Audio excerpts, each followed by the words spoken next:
Ya, Assalamualaikum warahmatullahi wabarakatuh. Untuk pertemuan kali ini kita masuk ke pertemuan 15, yaitu kita akan masuk ke dalam materi kode etik profesi IT. Nah, jadi di dalam keamanan data kita juga mempelajari yang namanya kode etik. Nah, kode etik ini nanti kita akan juga membahas masalah-masalah atau kejahatan yang ada di dalam dunia IT. Nah, di sini yang pertama yang akan kita bahas yaitu mengenai etika dalam komputer. Ya, etika komputer itu berasal dari dua suku kata. Yang pertama dari etika dan komputer.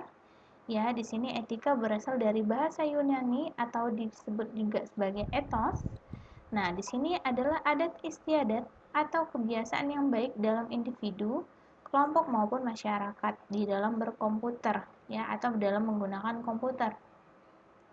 Nah, untuk si komputer dari bahasa Inggris yaitu to compute. Ya, di sini merupakan alat yang kita gunakan untuk menghitung atau mengolah data. Nah, jadi kalau komputer pasti sudah paham ya apa definisi dan fungsinya seperti apa, dan etika juga sudah sering kita dengar ya, etika di dalam komputer itu yang seperti apa. Nah, di sini kalau kita definisikan secara utuh ada beberapa definisi. Yang pertama, eh, etika komputer merupakan seperangkat asas atau nilai yang berkenaan dengan penggunaan komputer, dan juga di sini sebagai analisis sifat ya, atau analisa sifat dan dampak sosial teknologi serta formulasi dan pengesahan kebijakan untuk menggunakan teknologi komputer secara benar. Nah, di dalam etika komputer kita harus mengetahui ya peraturan-peraturan dan kebijakan yang ada agar bisa menggunakan fasilitas ini secara baik dan secara benar. Itu dia. Nah, di sini kita tahu tokoh-tokoh pelopor etika komputer, ya, ada beberapa tokoh. Nah, jadi dari waktu ke waktu, mulai dari 1940-an sampai dengan 1990-an, ya, kita ada Norbert Wiener, ada Don Parker, ada Walter Manor, ada James Moore, ada Deborah Johnson, ada Seymour Rogerson, ada J.R. Van Hoven, ada Chris Simpson, dan juga Johannes Wexner. Nah, jadi ini adalah pelopor-pelopor atau tokoh-tokoh yang memiliki peran penting di dalam etika berkomputer. Nah, pada era 1940-an dan era 50-an sampai era 50-an, nah, di sini diawali dengan penelitian Norbert Wiener. Nah, di sini profesor dari MIT tentang komputasi pada meriam yang mampu menembak jatuh pesawat yang melintas di atasnya. Nah, jadi di sini kita sudah mengenal yang namanya komputer. Nah, tapi di sini ada salah satu hal yang berbeda. Kenapa di sini tentang komputasi pada meriam yang mampu menembakkan jatuh pesawat. Nah, otomatis di sini ada hal yang ganjil, yang tidak wajar. Nah, ramalannya tentang komputasi modern bisa melahirkan kebaikan sekaligus malapetaka. Kenapa? Karena tadi semeriam ini mampu menembakkan jatuh pesawat. Jadi menembak pesawat itu sampai jatuh. Nah, otomatis itu ada dampak negatifnya. Maka di sini kita butuh namanya etika. Nah, Wiener juga meramalkan terjadi revolusi sosial dari perkembangan teknologi informasi. Nah, sekarang kita sudah merasakan ya, untuk yang namanya komputasi modern itu ada kebaikannya, ada malapetakannya, ada masalahnya, ada keuntungannya juga.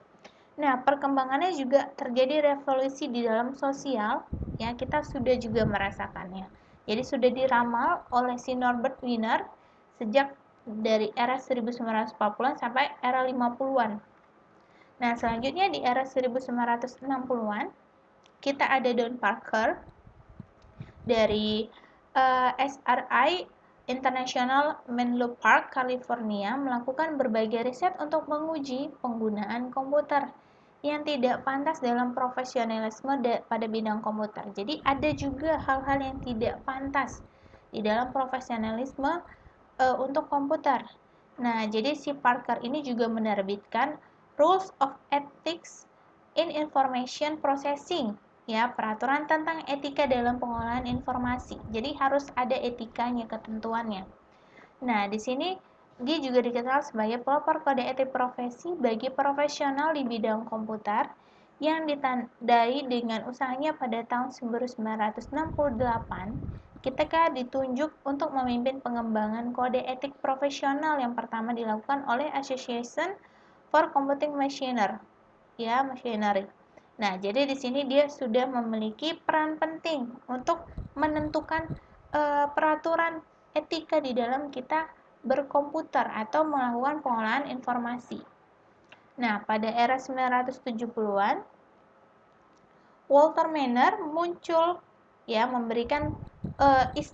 memunculkan istilah komputer ethics atau etika di dalam berkomputer. Karena kita sudah lihat ya, sebelumnya itu sudah terjadi hal-hal yang negatif di dalam berkomputer, bisa mengakibatkan malapetaka atau masalah gitu ya.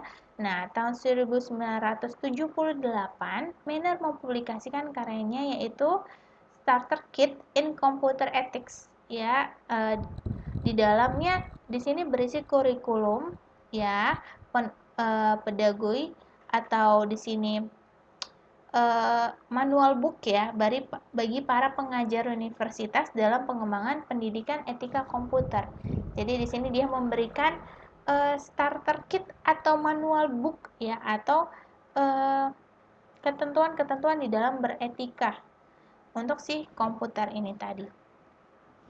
Nah, pada era 1980-an di sini ada si James Moore.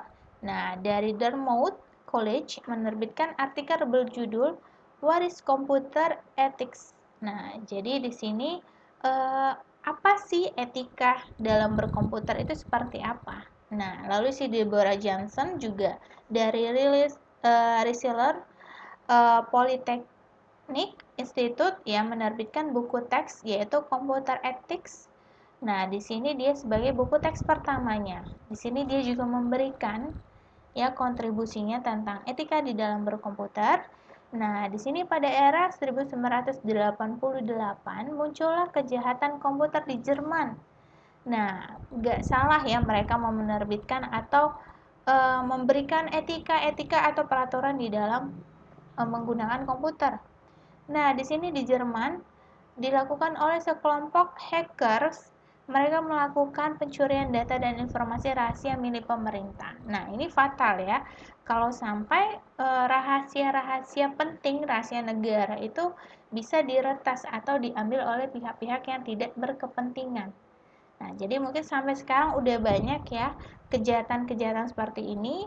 Makanya kita harus memperkuat ya keamanan data, sistem, dan juga keamanan dalam beroperasi. Dan juga kita harus menentukan kode etik di dalam berkomputer atau dalam berkomunikasi. Dan juga kita sudah mempunyai pasal-pasal atau hukum-hukum yang berlaku bagi orang yang melanggar etika di dalam berkomputer itu sendiri. Nah, pada era 1990, nah, di sini implikasi pada bisnis semakin meluas akibat dari kejahatan komputer. Jadi, semakin ke sini semakin banyak celah-celah kejahatan ya. Sampai sekarang masih banyak kejahatan yang terjadi. Nah, masih tetap harus kita antisipasi dan harus kita lakukan peninjauan untuk bisa menertibkan. Nah, di sini membuat lahirnya forum-forum yang peduli pada masalah tersebut. Jadi, era 1990-an itu sudah ada forum-forum yang concern atau memperhatikan tentang masalah-masalah yang ada. Di dalam konferensi yang terselenggarakan untuk membahas Ethicom, antara lain Ethicom by Simon Rogerson, nah, dan CAPE ya oleh si Jero van Hoven. Nah, di sini terdapat pula riset terbesar etika komputer di Australia yang dipimpin oleh Chris Simpson dan Johannes Weckert. Nah, jadi era 1990-an ini sudah banyak ya tokoh-tokoh yang mempelopori etika dalam komputer. Mereka menggalakkan bahwasan kita harus punya etika, kita harus punya ketentuan. Kenapa selama ini sudah banyak terjadi kejahatan atau masalah-masalah dari orang-orang yang tidak bertanggung jawab, sehingga ketika kita sudah menentukan etikanya atau menentukan batasan-batasannya, kita bisa melakukan proses secara hukum. Nah, jadi di sini isu dalam etika komputer itu apa saja?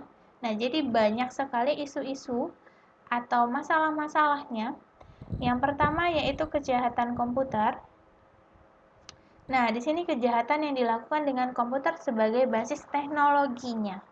Nah, di sini kita bisa menemukan kejahatan seperti virus, spam, penyadapan, carding, dan juga berbagai macam lain kejahatan. Ya, mungkin kalau kita bahas di dalam kejahatan komputer tidak ada habisnya. Kenapa? Semakin ke sini semakin berbagai macam kejahatan yang terjadi. Lalu ada cyber ethics. Ya, di sini implikasi dari internet memungkinkan pengguna IT semakin meluas.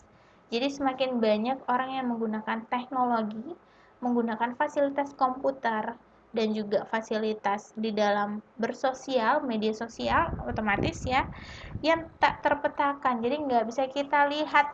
Jadi hampir seluruh dunia sudah melakukan proses menggunakan komputer, sudah memanfaatkan komputer ya secara internal maupun eksternal. Nggak bisa didefinisikan dalam dunia anonymous ya. Jadi yang kita nggak tahu siapa orangnya, itu dia tadi. Nah, yang ketiga di dalam e-commerce. Nah, jadi untuk e-commerce ini sudah marak beberapa tahun terakhir. Kenapa?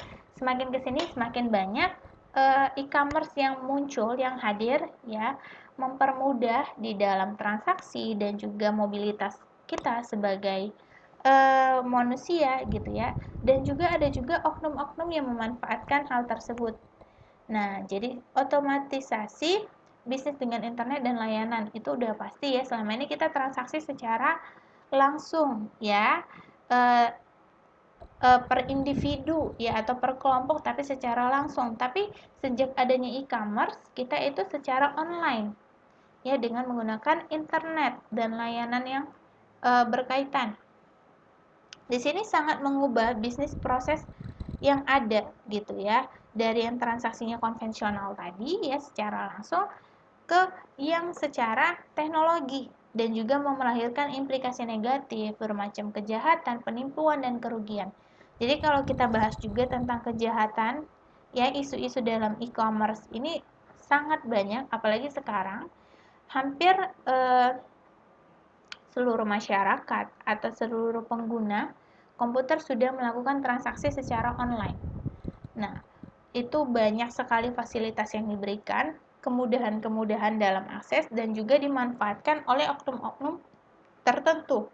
Nah, sehingga merugikan bagi yang benar-benar ingin memanfaatkan fasilitas tersebut.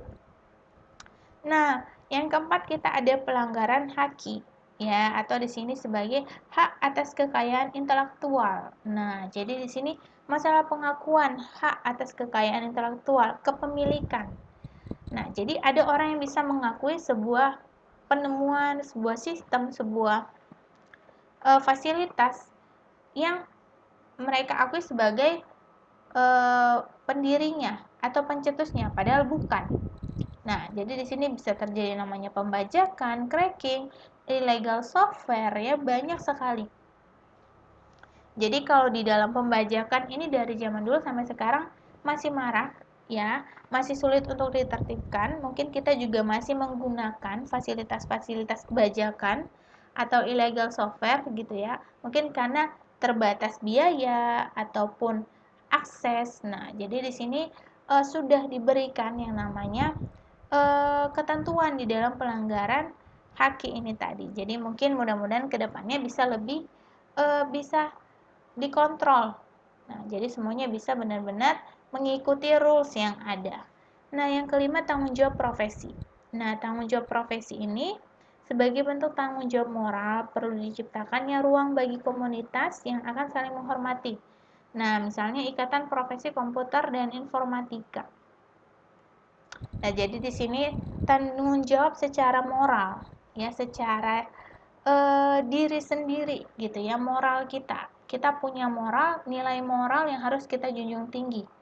Nah, sehingga di dalam etika berprofesi di dalam komputer ini kita sudah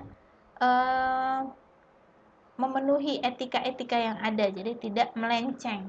Itu dia tadi.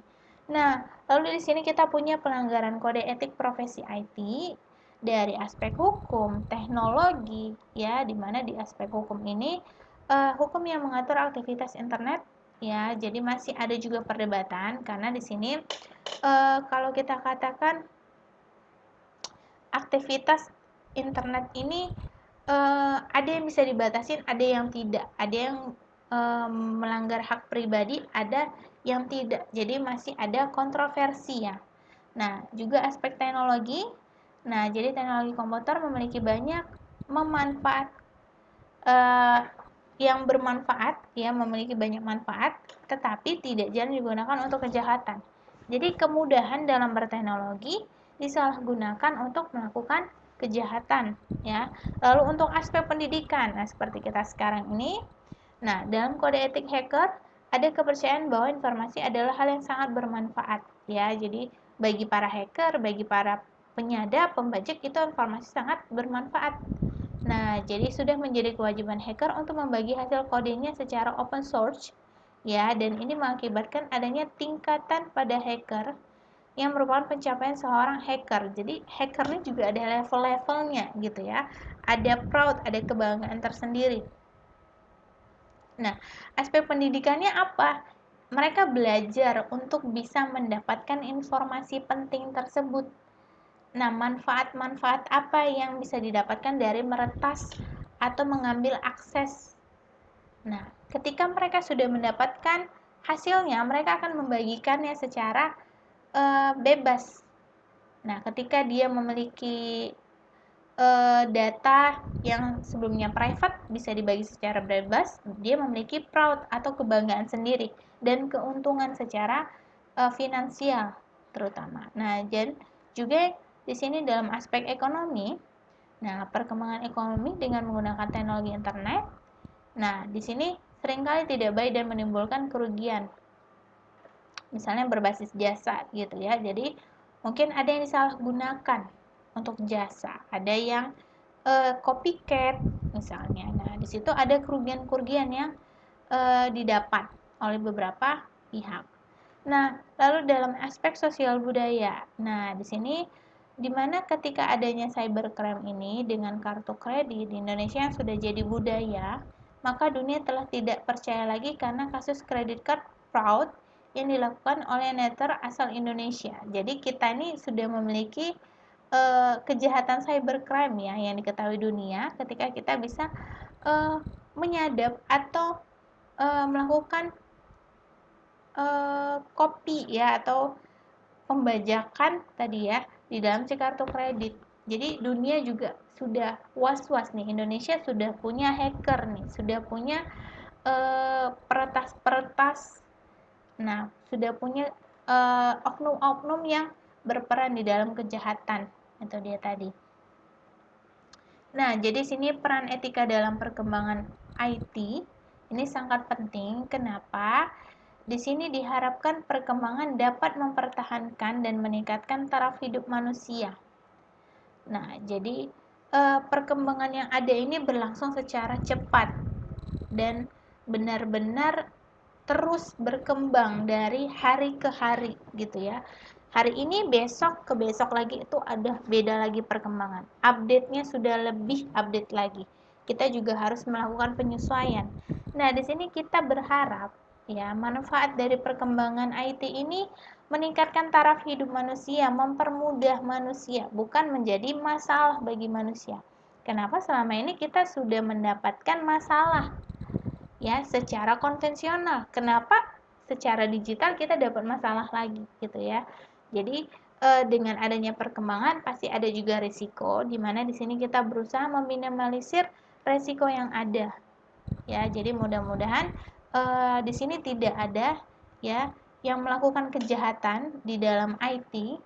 Apalagi kita sendiri seorang pelajar IT gitu ya, kita mempelajari teknologi, manfaat teknologi. Kenapa kita harus melakukan kejahatan, sedangkan kita bisa melakukan hal positif lainnya untuk mengembangkan teknologi sendiri yang memiliki keuntungan yang lebih sebenarnya. Itu dia tadi. Nah, jadi di sini kriminalitas di internet atau cybercrime ini sudah marak. Ya, sudah marak. Sama kalau saya jabarkan juga satu persatu sudah banyak terjadi. Yang terekspos maupun tidak, kejahatan pribadi atau umum yang besar maupun kecil itu banyak. Nah, di sini terjadi adalah dari tindakan ya, dari pihak yang tidak berkepentingan ya, atau di sini tindak pidana yang dilakukan bagi teknologi internet. Jadi di sini sudah melanggar ya peraturan-peraturan yang sudah ada gitu ya, baik yang menyerang fasilitas umum ya ataupun pribadi. Jadi kalau cybercrime ini itu tadi ada yang pribadi, ada yang umum, ada yang penting, ada yang tidak penting. Ya, tergantung dari kebutuhan si hacker atau penyadap itu sendiri ya, apakah mereka memperoleh manfaat atau tidak. Itu dia tadi. Nah, jadi di dalam kriminalitas ini ada jenis-jenisnya juga ya. Cybercrime ini banyak jenisnya yang ada di Indonesia, terutama yang pertama illegal content. Nah, di sini tindakan memasukkan data atau informasi ke dalam internet yang dianggap tidak benar, ya, tidak etis dan melanggar hukum, atau menggunakan atau mengganggu ya ketertiban umum. Nah, itu dia tadi ya. Jadi bisa membuat keresahan di publik, di masyarakat gitu ya. Misalnya ada hoax, ya ada hoax, ada juga berita-berita tidak benar ataupun berita-berita yang diputarbalikan gitu ya faktanya. Nah, salah satu contoh illegal content yang sering ditemuin ya di dalam bidang pornografi atau cyberporn ya. Jadi di sini masih tetap ada gitu ya. Lalu carding ya, atau bisa dikatakan dalam credit card fraud ya. Jadi di sini tindakan mencuri nomor credit card atau kartu kredit orang. Nah, jadi kalau misalnya kita pernah melakukan transaksi secara online, ya kita akan mencantumkan nomor kredit card kita, tahunnya, data-data pribadi misalnya. Nah, di sini bisa dicuri oleh oknum tertentu. Ketika dia bisa menduplikasi aksesnya, maka dia akan mengambil. Nah, ketika dia sudah mengambil, dia bisa menggunakannya. Maka di sini sering kita kalau sering menggunakan kredit card, harus sering cek tagihan gitu ya. Apakah ada tagihan yang asing atau tagihan yang tidak kita kehendaki gitu ya, bisa kita lakukan tindakan hukum. Itu dia tadi ya.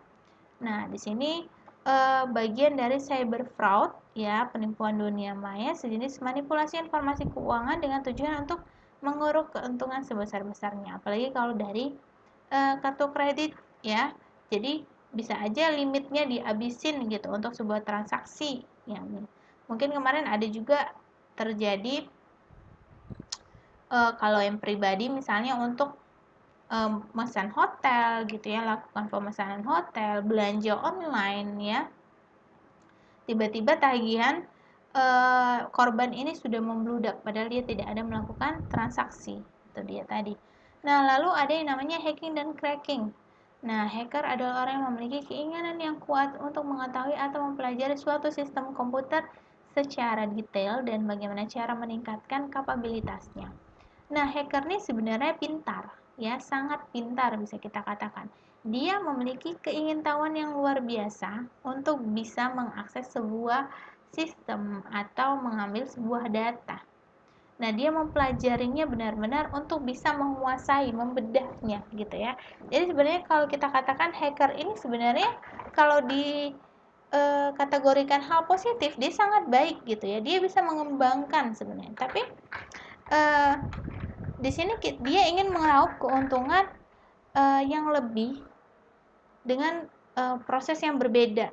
Itu dia tadi ya. Dan untuk si cracker, orang yang menyusup masuk ke dalam sistem orang lain dengan tujuan untuk memenuhi kepentingan pribadi maupun golongan dengan dalih ekonomi atau yang lainnya sebatas kesenangan pribadi bisa juga. Nah, jadi kalau cracker ini dia nyusup gitu. Dia masuk diam-diam, dia melihat informasi atau mengambil data ke dalam sebuah sistem atau sebuah fasilitas teknologi ataupun informasi gitu ya. Nah, di sini aktivitas hacker ini pembajakan akun milik orang lain, pembajakan situs web, penyebaran virus gitu ya. Dia ingin tahu apa yang terjadi di dalam sebuah website, dalam sebuah akun gitu ya. Jadi hacking dan cracking ini masih ada sampai sekarang, bahkan ada jasanya gitu ya. Kalau kita ingin mengetahui, nah jadi di sini ada cracking dalam konotasi positif, gimana? Misalnya kita ada oknum yang memata-matai kita secara media sosial yang kita nggak tahu data dirinya. Nah, kita bisa minta jasa si cracking ini ya untuk menyusup masuk untuk mengetahui siapakah dia gitu ya. Dan juga kita bisa minta tolong si hacker. Nah, ini siapa dia gitu. Kenapa? Di sini karena kita ingin mengetahui apa yang diinginkan seorang yang penyusup itu tadi ya, orang yang memata-matai kita. Nah, dari situ kita bisa memproses dalam ranah hukum misalnya itu ya. Jadi bisa digunakan dalam konotasi positif untuk orang-orang yang berniat negatif ya, tapi nggak selamanya baik digunakan. Jadi kita lihat dulu masalahnya ya. Nah, lalu di sini ada yang namanya gambling. Nah, bisa dibilang judi gitu ya. Jadi kalau judi online itu sampai sekarang masih banyak. Kalau dulu judi itu secara langsung ya, ketemu ada transaksi. Tapi kalau sekarang secara online sudah bisa dilakukan di mana aja, kapan aja, dan juga oleh siapa aja. Nah, di sini yang biasanya kita lakukan secara nyata bisa dilakukan secara online. Jadi kalau mungkin kayak judi bola ataupun judi-judi biasa gitu sudah dialihkan menjadi online. Nah, sebenarnya judi online ini candunya itu lebih tinggi dibandingkan judi secara langsung. Kenapa? Kita tuh hanya dengan visual saja kita sudah tertarik dan kita sudah merasa ada sebuah hal yang ingin kita dapatkan gitu ya. Nah, kalau biasa kita secara nyata kita melihat bentuk misalnya bentuk uangnya langsung, nominalnya langsung, tapi kalau secara online kita tuh bisa melihat secara visual yang lebih menarik, yang membuat kita lebih tertantang. Itu dia tadi. Jadi gambling atau judi itu sangat banyak juga, dan juga ada cyber terrorism. Nah, jadi teroris. Nah, jadi di sini suatu tindakan cybercrime akan tergolong teroris ya jika tindakan tersebut mengancam pemerintahan, warga negara, termasuk cracking ke situs pemerintahan atau militer. Ya, jadi kalau di dalam hacking atau cracking itu ada juga yang teroris ya, terorisme gitu ya. Jadi dia ingin mengacaukan, misalnya dia ingin mengetahui ketahanan militer kita, situs pemerintahan kita gitu ya. Ini sudah bisa mengancam keamanan negara atau stabilitas negara kita sendiri gitu ya. Jadi kalau kriminalitas di internet ini kalau kita bahas tidak ada habisnya dan bisa kita kupas tuntas karena banyak sekali kejahatan yang terjadi dan mungkin ada kesulitan untuk penyesuaian hukumnya karena mungkin kalau secara dunia maya ada yang bisa dibuktikan, ada yang tidak gitu ya. Tapi sampai sekarang ini masih banyak yang bisa dibuktikan oleh pihak-pihak yang berwenang ya, jadi seperti pihak polisian gitu ya, mereka sudah memiliki polisi cybercrime sendiri ya, jadi khusus menangani kejahatan dalam internet. Itu dia tadi. Nah, jadi di sini ada beberapa contoh kasusnya, yaitu di the 414S ya atau 414S. Nah, di sini pada tahun 1983 pertama kalinya FBI menangkap kelompok kriminal komputer. Nah, di sini 414 ini ada kode areanya. Nah, di sini dia berbasis di Milwaukee di Amerika Serikat ya. Kelompok yang kemudian disebut hacker tersebut melakukan pembobolan 60 buah komputer milik pusat kanker Memorial Sloan Kettering hingga komputer milik Laboratorium Nasional Los Alamos. Ya, jadi salah seorang dari antara pelaku tersebut mendapatkan kekebalan karena testimonialnya. Nah, sedangkan 5 pelaku lainnya mendapatkan hukuman masa percobaan. Jadi dia bisa buat pembelaan gitu ya. Pernyataannya itu membuat dia tidak bersalah. Nah, jadi di sini sudah kita lihat ya, dari tahun 1983 aja sudah ada yang namanya hacking dan cracking gitu ya. Ada oknum-oknum yang sudah mencoba mengambil data-data penting. Nah, di sini ada dari pusat kanker dan juga ada dari laboratorium. Dimana di sini kan kalau untuk bidang kesehatan sangat fatal ya. Jadi kalau ada perubahan atau kesalahan itu akan berakibat fatal ke manusianya sendiri. Itu dia tadi. Jadi kejahatan-kejahatan ini sudah banyak. Ya, mudah-mudahan kita bisa meminimalisirnya dan kita juga bisa mengantisipasi diri. Nah, mungkin dalam proses akses, di dalam proses keamanan juga. Jadi untuk keamanan data, sistem operasi juga dengan keamanan memori kita harus jaga gitu ya. Jadi seluruh sistem kita proteksi dari software maupun hardware gitu ya. Nah, jadi mungkin ini aja materi di pertemuan ke-15 kali ini. Nah, ini adalah pertemuan terakhir kita ya. Jadi di sini kita membahas kode etik di dalam IT. Nah, jadi ini hal penting juga. Nah, ini lebih umum bisa dibahas ya oleh masyarakat. Kenapa? Karena kita juga semuanya menggunakan fasilitasnya dan juga kita sudah memahami ya kasus-kasus atau masalah-masalah yang timbul sehingga kita bisa bahas lebih luas lagi dan lebih dapat kita cari solusinya yang pas, itu dia tadi.